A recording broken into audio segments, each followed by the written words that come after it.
बिस्मिल्लाहिर्रहमानिर्रहीम। अस्सलामु अलैकुम। शमाइला की मंगनी शमाइला की पसंद से हुई थी। शमाइला की पसंद की मंगनी उसकी खाला के यहाँ हुई थी। शमाइला अपने शोहर अपने मंगेतर यानी तारक को बहुत पसंद करती थी और तारक भी उससे खूब मोहब्बत करता था। वो बाहर के मुल्क में रहता था। जब भी आता शमाइला के लिए खूब अच्छे अच्छे गिफ्ट लाता। वो अपनी माँ तक को भी ना बताता कि उसके लिए क्या लाया है। कभी सोने की चैन, कभी सोने की अंगूठी, कुछ खास चीज़ें ही लाता, कभी भी छोटी मोटी चीज़ ना लाता। शमाइला उससे बहुत ज़्यादा खुश थी। लेकिन एक दिन अल्लाह के करने यूँ हुई कि तारक पाकिस्तान में आया हुआ था। तारक अहमद बहुत ही मोहब्बत के साथ अपनी मंगेतर शमाइला के घर में आ रहा था तो रास्ते में उसका एक्सीडेंट हो गया। एक्सीडेंट होने से उसकी टांगें टूट गई। शमाइला के घर वालों ने तारक अहमद को इनकार कर दिया और कहा कि हम अपनी बेटी का तुमसे रिश्ता नहीं जोड़ सकते क्योंकि तुम्हारी टांगें नहीं हैं। शमाइला बहुत ही रोई और चीखती रही कि माँ, अगर मेरी शादी हुई होती तो क्या फिर भी आप मेरी तलाक ले लेते। कहते वो नसीब की बात है।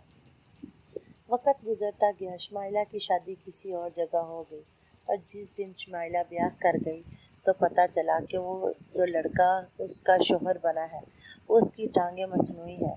उन्होंने मसनूई टांगें सिर्फ इसीलिए लगाई हुई थी कि वो उसका अच्छा रिश्ता हो जाए। अब वो रिश्ता हो चुका था। वो ब्याह कर अपनी बीवी को घर में ले आया था।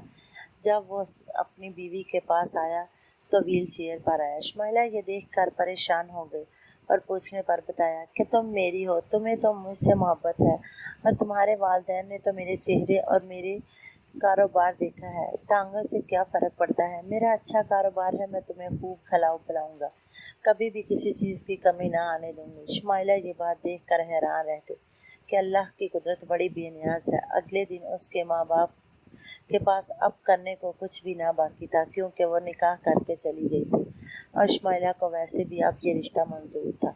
वो किसी को भी इसमें दखल अंदाजी ना करने देती और अल्लाह का शुक्र अदा किया क्योंकि अल्लाह बेनियाज है, जो करता है बेहतर करता है।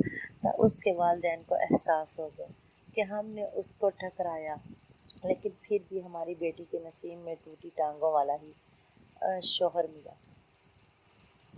मेरी कहानी सुनने का शुक्रिया। मिलेंगे नई कहानी में नए सबक के साथ। अल्लाह हाफ़िज़।